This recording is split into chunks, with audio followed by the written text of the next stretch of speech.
brings me great pleasure to officially inaugurate the National Council on Privatization. The mandate is one of commercialization, privatization, optimizing government investment.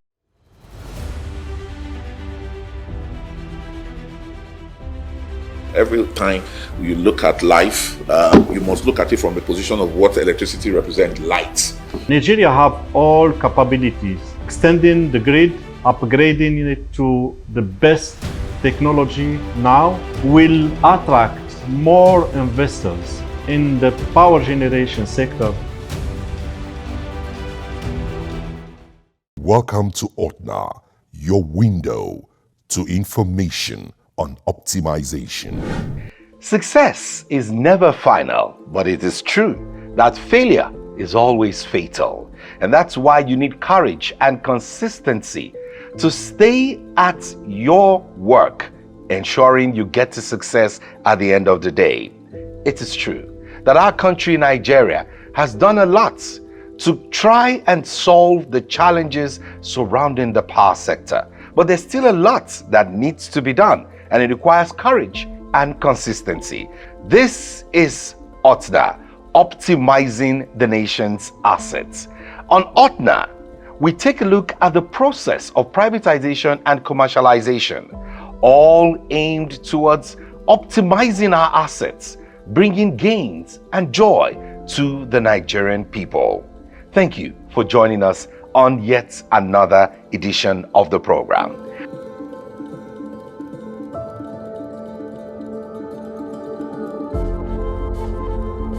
Today, we'll be taking a look at the power sector. How much of courage and consistency is needed? What are the problems surrounding the reforms of the power sector? And when, how soon, we will begin to see the kind of gains we've seen around the telecom sector and the pensions. This is OTNA, Optimizing the Nation's Assets. He's a man who understands the energy sector. He had served at the BPE as Director Energy, and he had served on different committees and has an understanding of what the Bureau of Public Enterprises had done in the power sector, and also will be telling us what needs to be done to bring it to where Nigerians want it to be. He is Malam Ibrahim Babagana, former Director Energy at the BPE. Thank you very much, sir, for joining us. It's good to see you again. Thank you. And I have to say, you look good after retirement. With my white beard? So is it that you've reformed yourself somehow? Well, maybe I'm metamorphosed into a retiree. So let's get straight to it, shall we? Yeah. There are factors that the process of privatization in the power sector got triggered. And you were there. You know the history of where it all started. The general view today is that the power sector is not where it should be. It's like work in progress. But take us back to where it started. How did the transaction start, and what was your role at that time as Director Energy in the BPE? In 1999, when the Obasanjo government came into power, the level of power generation was just less than 2,000 megawatts a day. You also find that the losses in the distribution segment was about 50 to 60%. Also, at that point, you find that transmission was disconnected. It wasn't working as expected. In essence, at that juncture, there wasn't any major investment done in the power sector, so things were going down the drain. That really triggered a thought process in the government of the day, that what do we do to reform the power sector? And what they did was that they now first of all set up a power sector policy committee that came out with a policy document in, I think, 1999, in about 2001. And that key policy made the following recommendations. Number one, we should set up a regulatory body that will now be responsible for the power sector, because before that there was no regulator for the power sector. We should work towards privatizing also the sector. We should come up with the key documentation that is required for a private sector-driven sector. So these key recommendations now form, let me say, the foundation for the reform that was subsequently implemented. Let's go from known to unknown. We know that the power sector privatization began and the reform started, and certain things were achieved, the unbundling and some of the things that eventually happened. I want you to take us through the process that led to that unbundling of the power sector and what it was supposed to bring in ensuring the success of the reforms for the power sector. Prior to privatization, the power sector had a law that didn't allow for private sector investment to come into the sector. So in 1998, because of the fact that Lagos state government was interested in bringing in Enron, that first step taken to allow the private sector to now come into the sector was done by now demonopolizing the NEPA Act, which now allows for private sector investment. That was the first step. And it was done luckily under the current president when he was governor of Lagos State. So he had a vision in terms of understanding these things. This was now subsequently followed with the horizontal and also vertical unbundling of NEPA. NEPA was a colossal monopoly of about 45,000 workers. And you cannot just privatize that entity as is. You needed to legally break it up into component parts, and it was done by breaking it into transmission, generation, and distribution. And that prepared the company. This was now followed with recommendations in terms of now setting up agencies like the MBET you see, NEMCO that you see that is responsible for the purposes of warehousing all the debts of the sector, even NERC, which was established in 2011. That was now the preparatory work that was done for privatization. So we had followed the classical model of privatization as implemented in other parts of the world. Then this was subsequently followed by the first round of privatization in 2007, I think, when bidders were invited to bid, and about 4,400 bidders submitted bids for distribution and generation.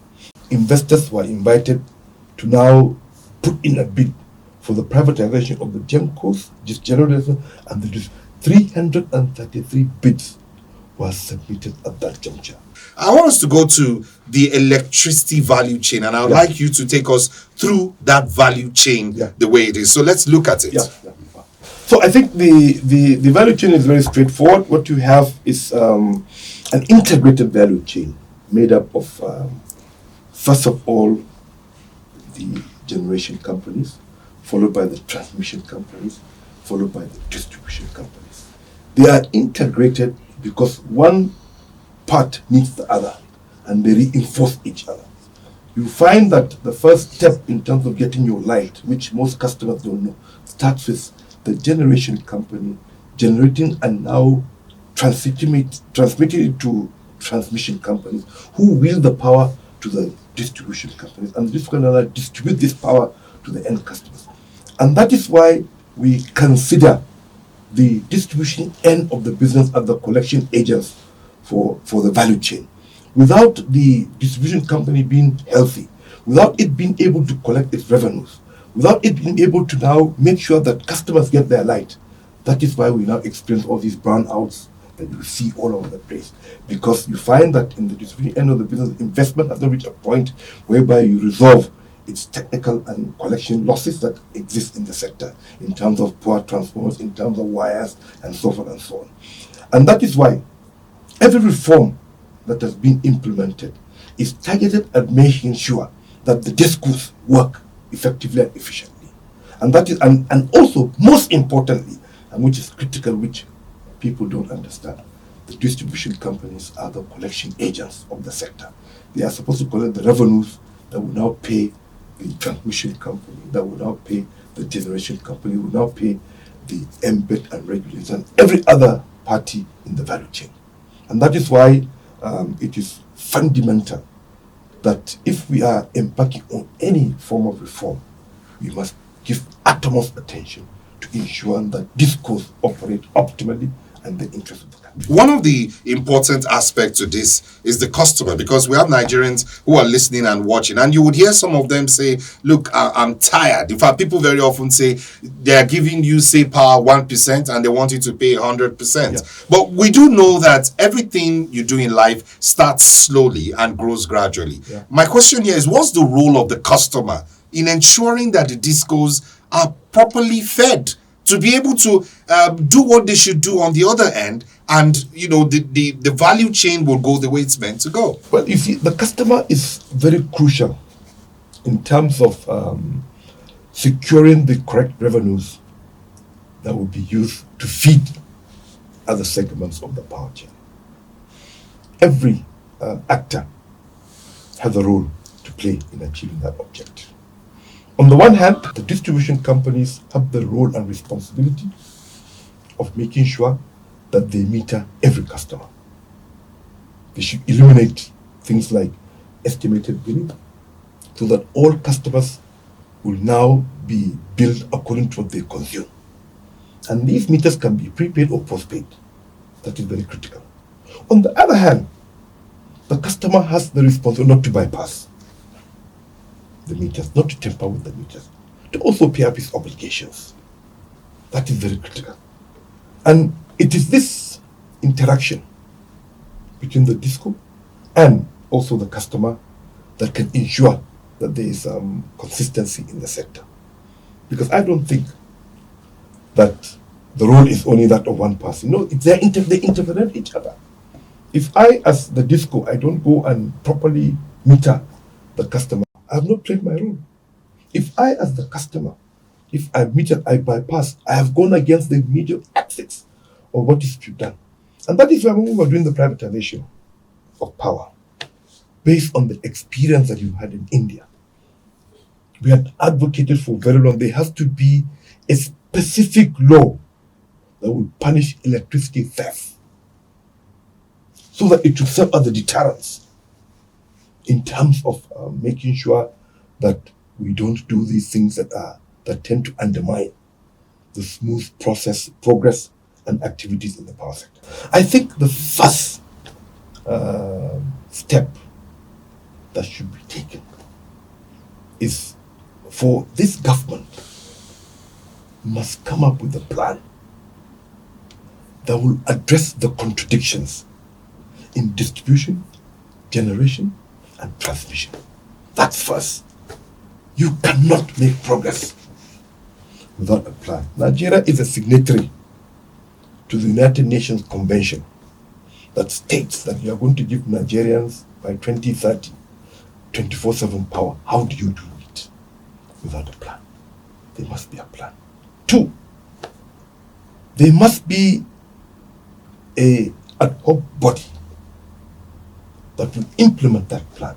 Why I'm saying this is because if you look at the side of the public sector, for you to get this light that you see in this room, it goes through the policies and processes of more than 10 agencies that are public in Nigeria. Ministry of Power, Ministry of Finance, NMPC, TCM, MBET, NEMCO, etc. All these are government agencies that have one role to play. So if you really want to reform the sector, you need to bring them on one platform. For me, with Mr. President and Mr. Vice President in charge of the plan. Are you saying that the NCP will not be able to play that role? When you have the VP, you have the NCP there. And NCP can provide the secretariat of that power sector I refer to as recovery, committee. But which is interagency. The BPE where you worked acts as the secretariat of the NCP. No, but I'm talking about this ad hoc committee. Separately. And the NCP, which will be, and in case like that, the VP will now appoint the Director General of the VP, whoever it might be, to now become the secretary of that particular committee. That is number one. Look, let me tell you, if you don't do that, you will not be able to bring about cohesion in the system. When that is done, then you can come up with the plans for each segment. And let's take a simple example. Take generation, for example. We only generate 4,000 megawatts. We have stranded capacity of about 9,000 megawatts. 9,000 megawatts. As of now, if there's a very serious plan with political commitment, you can bring this 9,000 on stream in maybe 18 months. It's there, it's available. What really is the problem? Why has this been difficult to accomplish? The BPE started the process. The process, like you said, stopped, restarted in 2010, and up till now, it's still on. In terms of us having sufficient generation? Yes. Okay, I think it's very simple. It's the issue of lack of gas. And the issue of lack of gas is very, very serious. Whereby, as of now, as of this moment, and I stand to be corrected, you have 5 NIPP power plants: Yeragu, Omotosho, Calabar, Olusegun, and Benin. No, Benin. 5 NIPP power plants. 10 were built from the Obasanjo period to the date. 5 are fully completed. They have a combined generation capacity of 2,000, I think about 900 megawatts. They only do 200 megawatts. Why? Gas constraint. I've been to all these power plants. If you enter Calabar power plant, the humming of the engines and the turbines, you don't even hear it because they are brand new. I saw pain. Why can't we bring all this onto stream? Let's go to the board to make this once again very clear. Walk us through it as it is on the screen. Yeah, so one of the constraints in terms of the provision of gas, which is the responsibility of NNPC and the Nigerian Gas Company, is the fact that if you see this diagram, what you see is that the NGC pipelines on the eastern axis of the network have sufficient gas. And that is why all these companies like Calabar NIPP, Alaoji, and etc., you can easily provide them with gas. But when you go that's the blue, the red, yes. The red. So now, when you look at the western axis, where you have a large number of the power plants, they are constrained to operate optimally and to their installed capacity because of the lack of gas. Now, from the knowledge I have, I don't know whether it has changed in the last 10 years, the moment you do this connection, you'll be able to push quantity gas from the east and west, and there will be sufficient gas to generate all these power plants that have been constrained by gas. And you'll be able to bring onto the network, just in a summarized form, about an additional 7,000 megawatts. From my point of view, for this to be achieved, some element of coordination, conversation between NNPC and the other key actors, private and public, must be done. We don't know what the constituents of NNPC are because of this, so we don't want to make a comment. But we think that these are solutions that Nigerians can implement, and if it's given the due attention, there would be some element of improvement. Then I can even add that there was a plan to bring in about 1,100 megawatts of power through solar in 8 sites in northern Nigeria. This particular plan has not continued. So what I'm simply saying, the plans are there, the ideas are there. It just needs for it to be harnessed, and we'll be able to see some improvement in 2 to 3 years. What's the role of the Bureau of Public Enterprises in all of this? Well, I'm biased. So people might think I'm biased. BPE is the organization that has made me what I am today. And I also think that BPE has capacity. It has the required manpower to carry out reforms. And therefore, for me, BPE has a very important role in terms of advocacy, in terms of implementation of some of the key federal government policies that will lead to progress in this country. That to me is because BPE is not just there to privatize, but they're also involved in reforming numerous sectors of the economy. If the public don't know, the BPE was the agency that midwife the the pension reform. The BP that was aided that represented the telecom reform. The BP was aided that represented the power sector reform. And the BP has continued in this. So BPE has a major fundamental role. They have experience in transaction. They have experience in midwifing and delivering all these acts. When we did the power sector reforms, we earned for the federal government $2.5 billion. And it was from that money that it was used to now pay off the workers that was essential for them, for you to get the support that we got. So BP has done a lot in terms of working towards the progress of this country. One of the things the BPE has done is the share purchase agreement. I want to ask you, what's the significance of this? Okay, the significance of the share purchase agreement in the privatization is very simple. You find that it contained some of the key milestones in terms of the payments that was to be done by the investors.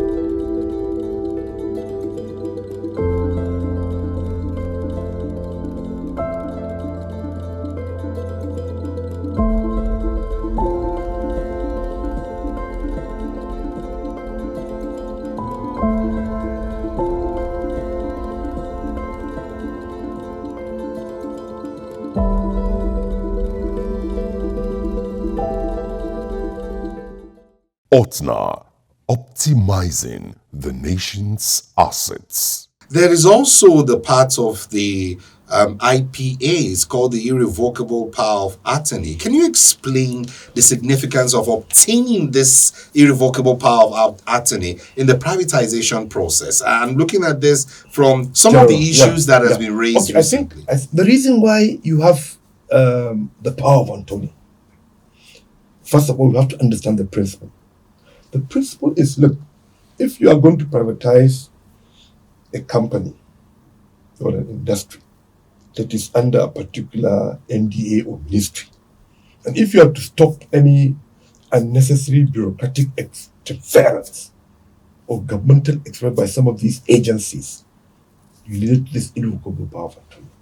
Because let me tell you the truth. Privatization is a very emotive thing. It had a lot of opponents within the bureaucracy who didn't believe that you should privatize because they felt that you were taking their territory. You were taking the institution that they felt belonged to them. Not in the way that I'm the owner, but psychologically as a worker in a MDA, you will feel they are taking away this thing from you. So that irrevocable power was required. Number two, one of the things why you required it also was to make sure that the investor that will come in is not encumbered when he now starts the process and when he takes over that particular company. If there's any doubts about the ownership structure, it can create problems for his finances. It can create problems for even the management of the company.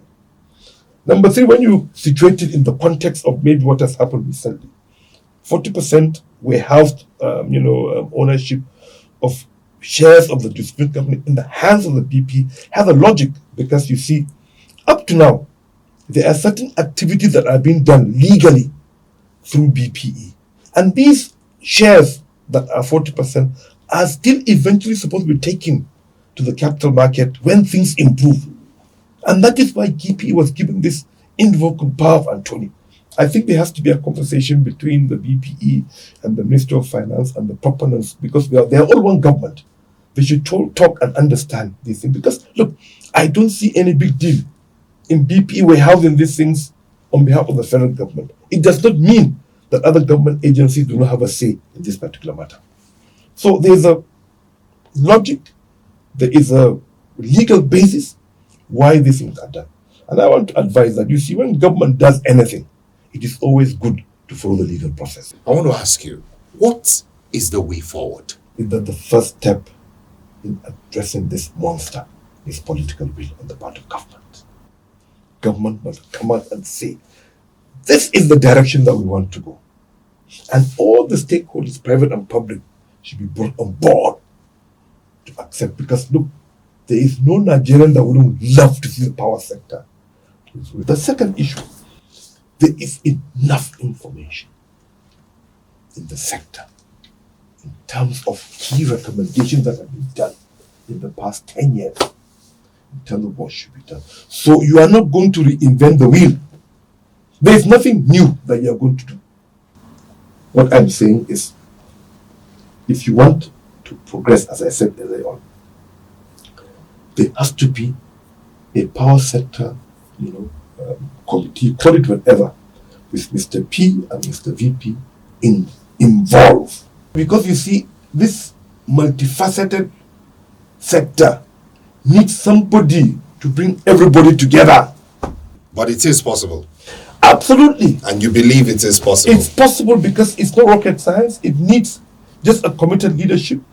It needs a knowledgeable leadership. It needs the current actors to appreciate this approach.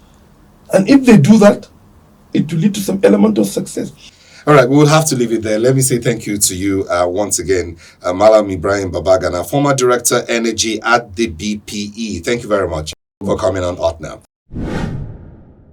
Wow, this indeed, I'm sure for you as it was for me, is indeed revealing. But what's the final take home?